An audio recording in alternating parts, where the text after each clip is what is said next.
తెలంగాణలో టీచర్ల deputation rules గురించి చాలా కన్ఫ్యూజన్ ఉంది కదా. అందుకే ఈరోజు ఆ రూల్స్ ఏంటి, వాటిలో ఉన్న అవకాశాలేంటి అనేది చాలా సింపుల్గా స్పష్టంగా చూద్దాం.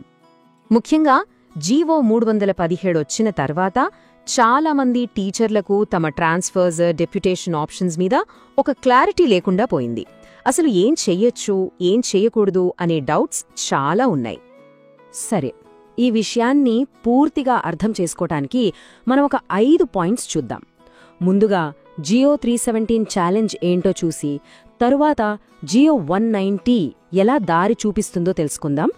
మేనేజ్మెంట్, మీడియం మార్చుకోవచ్చా అనే ప్రశ్నలకు సమాధానాలు వెతుకుతూ అసలు ఈ డిప్యూటేషన్ ప్రాసెస్ ఎలా ఉంటుందో చూసి ఫైనల్గా టీచర్లకు ఉపయోగపడే ముఖ్యమైన విషయాలతో ముగిద్దాం. రైట్, ముందుగా అసలు ఈ సమస్యంతా ఎక్కడ మొదలైందో చూద్దాం. ఈ మొత్తం పరిస్థితిని అర్థం చేసుకోవాలంటే మనం జియో 317 తీసుకొచ్చిన సవాళ్ల గురించి తెలుసుకోవాల్సిందే. ఈ ఒక్క గవర్నమెంట్ ఆర్డర్ చాలా జిల్లాల్లో రకరకాల మేనేజ్మెంట్ల కింద పనిచేస్తున్న టీచర్ల పోస్టింగుల విషయంలో పెద్ద మార్పులు తీసుకొచ్చింది.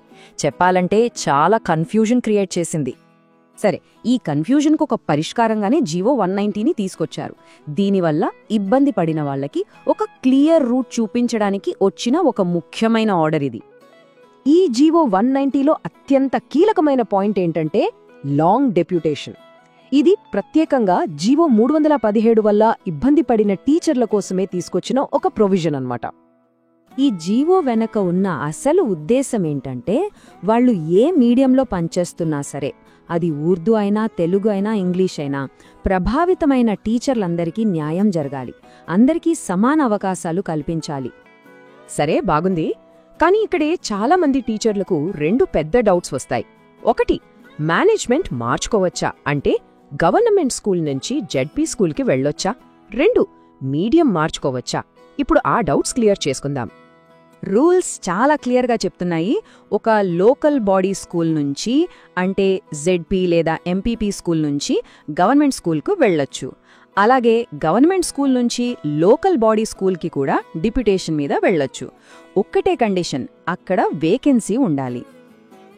ఇక మీడియం విషయానికొస్తే ఇక్కడే ఒక ఇంట్రెస్టింగ్ పాయింట్ ఉంది.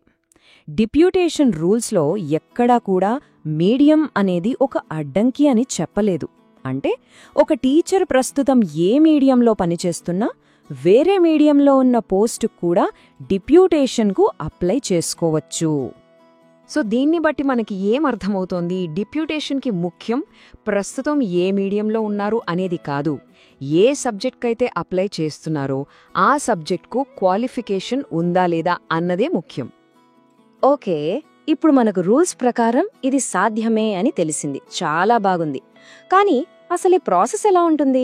స్టెప్ బై స్టెప్ ప్రొసీజర్ ఏంటో ఇప్పుడు చూద్దాం. సాధారణంగా డిప్యూటేషన్ పీరియడ్ స్టార్టింగ్లో 3 సంవత్సరాల వరకు ఇస్తారు.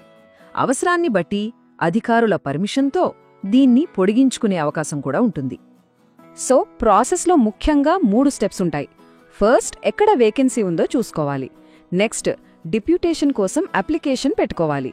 ఫైనల్గా సంబంధిత అధికారి నుంచి అప్రూవల్ తెచ్చుకోవాలి. ఈ అప్రూవల్ ఎవరిస్తారంటే కేసును బట్టి డిస్ట్రిక్ట్ లెవెల్లో డిఈఓ, రీజనల్ లెవెల్లో ఆర్జేడీ లేదా స్టేట్ లెవెల్లో సిఎస్సి, ఈ ముగ్గురులో ఒకరి నుంచి పర్మిషన్ రావాలి. అయితే ఒక్క విషయం గుర్తుపెట్టుకోవాలి, ఏ డిప్యూటేషన్ అయినా సరే 2 విషయాల మీద ఆధారపడి ఉంటుంది. 1, వేకెన్సీ అవైలబిలిటీ, 2, గవర్నమెంట్ పర్మిషన్. ఈ 2 ఉంటేనే ప్రాసెస్ ముందుకు వెళ్తుంది.